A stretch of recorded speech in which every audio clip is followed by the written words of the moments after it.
Assalamualaikum warahmatullahi wabarakatuh.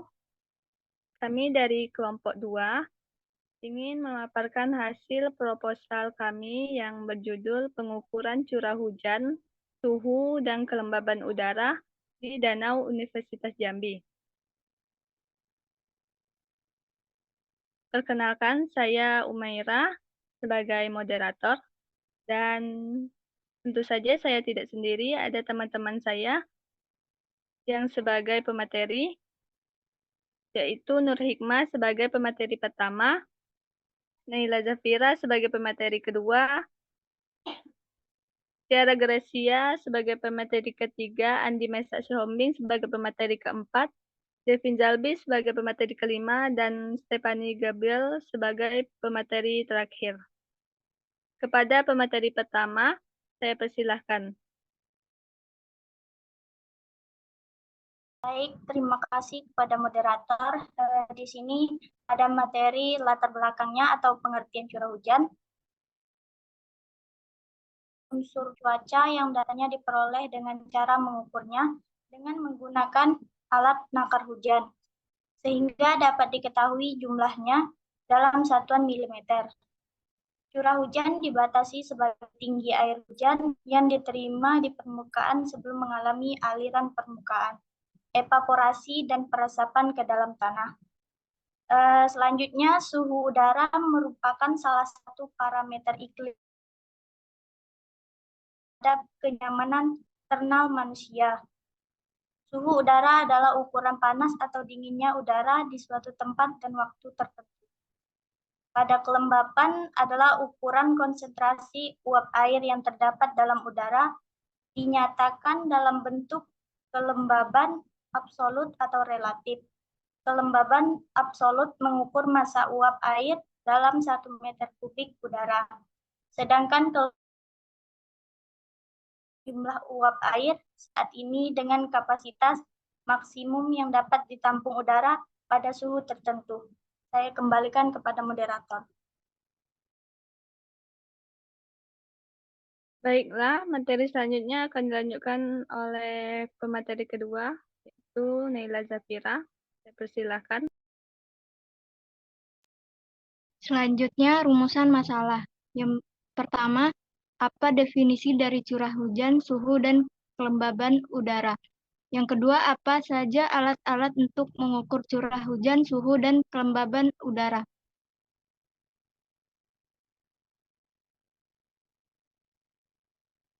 Tujuan penulisan. Yang pertama, untuk memahami konsep dasar pengukuran curah hujan, kelembaban udara, dan suhu udara. Yang kedua, mengenal alat pengukuran curah hujan, suhu, dan kelembaban udara. Yang ketiga, mengumpulkan dan menganalisis data. Dan terakhir, mengasah keterampilan praktis. Saya kembalikan kepada moderator. Baiklah, terima kasih. Materi selanjutnya akan dilanjutkan oleh pemateri ketiga, yaitu Tiara Gracia. Saya persilahkan.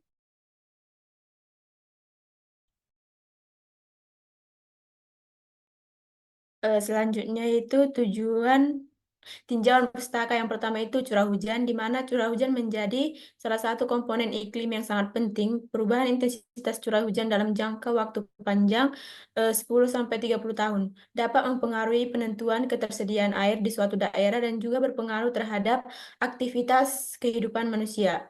Hujan merupakan salah satu jenis presipitasi atau endapan atmosfer yang jatuh hingga permukaan tanah dalam bentuk butir-butir air. Yang kedua itu suhu, di mana suhu merupakan ukuran atau pengukuran intensitas panas atau dingin suatu benda atau lingkungan. Dalam fisika, suhu diukur dalam satuan derajat Celcius, Fahrenheit, atau Kelvin. Suhu juga dapat digunakan untuk menggambarkan energi molekul dalam suatu sistem, di mana suhu yang lebih tinggi mengindikasikan energi molekul yang lebih tinggi dan sebaliknya. Yang ketiga itu kelembaban udara, di mana kelembaban udara adalah kondisi yang menyatakan banyaknya uap air dalam udara. Ketika udara mengandung banyak air, kelembaban dapat dikatakan tinggi. Tingginya jumlah air di udara terjadi karena uap air, jumlah uap air. Saya kembalikan kepada moderator. Baiklah, terima kasih. Materi selanjutnya akan dilanjutkan pemateri keempat. Saya persilakan pada Andi.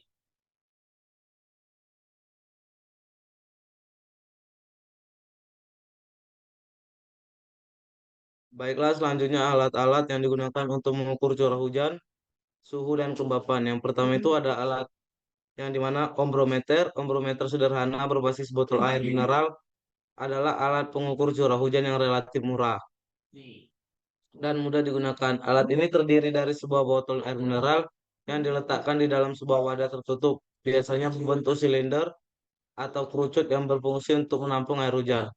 Lalu ada yang kedua itu adalah hygrometer. Hygrometer adalah alat yang dapat mengukur dan menampilkan nilai kelembapan relatif udara di lingkungan sekitar. Nah, sensor-sensor ini bekerja dengan mengubah perubahan kelembapan menjadi sinyal listrik.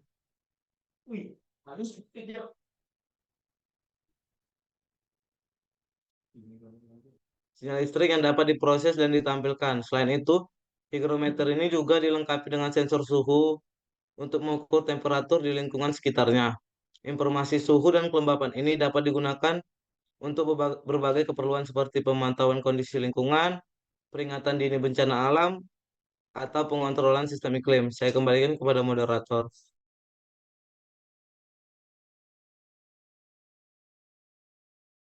Baik, terima kasih. Materi selanjutnya akan dilanjutkan pemateri kelima pada Saudara Depin. Saya persilahkan. Baiklah, selanjutnya ada metodologi penelitian alat dan bahan curah hujan. Yang pertama itu botol aqua 1,5 liter, gunting, penggaris, spidol permanen, solasi, bambu 1 meter. Lalu alat untuk pengukuran suhu dan kelembapan yaitu ada hygrometer.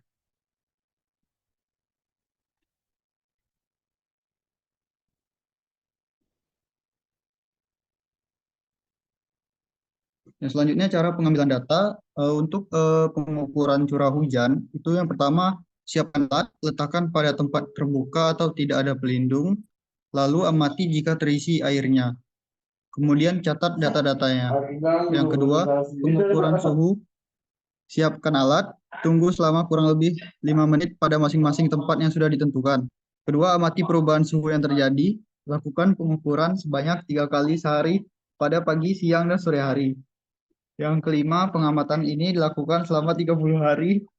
Kemudian pengukuran kelembapan udara. Siapkan alat, tunggu selama kurang lebih 5 menit pada masing-masing tempat yang sudah ditentukan. Kemudian amati perubahan kelembapan udara yang terjadi, lalu lakukan pengukuran sebanyak 3 kali sehari pada pagi, siang, dan sore hari. Yang terakhir, pengamatan ini dilakukan selama 30 hari.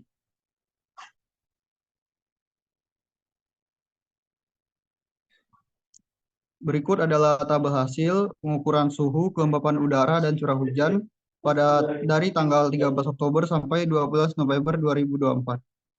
Saya kembalikan kepada moderator. Terima kasih. Kepada pemateri terakhir, boleh lanjutkan materinya. Itu kepada Saudari Stefani. Saya persilakan.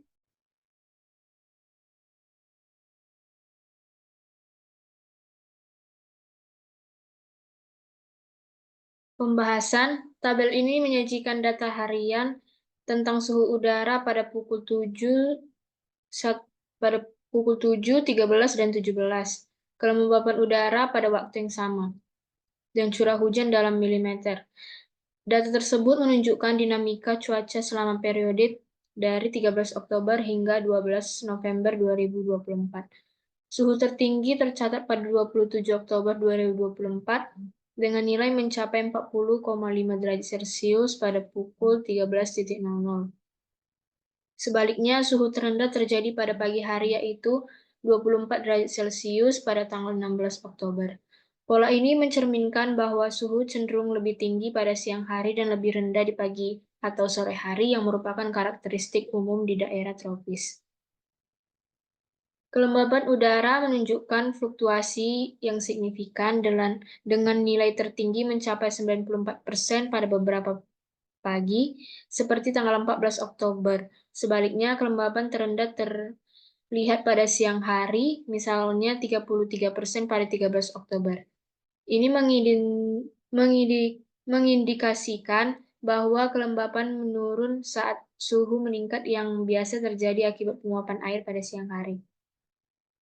Data curah hujan menunjukkan sebagian besar hari dalam tabel adalah kering tanpa hujan. Namun terdapat hujan signifikan pada tanggal 4 November, yaitu 190 mm, 8 November 10 mm, dan 27 Oktober 20 mm. Curah hujan ini mungkin menjadi indikasi awal musim hujan. Kenaikan suhu pada siang hari berkorelasi dengan penurunan kelembaban. Di sisi lain, tingginya curah hujan pada tanggal tertentu dapat membantu meningkatkan kelembapan udara pada hari-hari berikutnya, seperti terlihat setelah hujan pada 4 November. Penurunan suhu pada malam hari juga dapat berdampak pada aktivitas fisiologis tanaman, sementara kelembapan rendah di siang hari dapat mempengaruhi laju transpirasi. Terima kasih. Dapat saya simpulkan dari materi yang dipaparkan, data dalam tabel menunjukkan bahwa selama periode 13 Oktober hingga 12 November 2024, suhu udara tertinggi terjadi pada siang hari dengan puncaknya mencapai 40,5 derajat Celcius pada 27 Oktober. Sedangkan suhu terendah tercatat pada pagi hari yaitu 24 derajat Celcius pada 16 Oktober. Kelembaban udara cenderung tinggi pada pagi hari hingga 94% dan menurun drastis pada siang hari terendah 33%.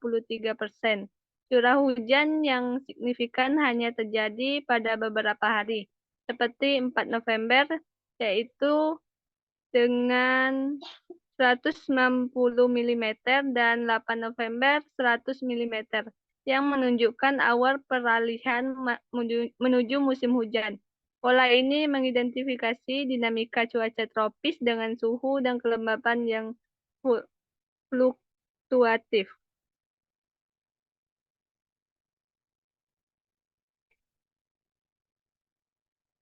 Nah, ini ada foto-foto dokumentasi pelaksanaan kami saat melakukan pengamatan di Danau Universitas Jambi. Itulah yang dapat kelompok kami sampaikan dari hasil pengamatan selama 30 hari di Danau Universitas Jambi. Jika ada kurang, kami mohon maaf. Wassalamualaikum warahmatullahi wabarakatuh.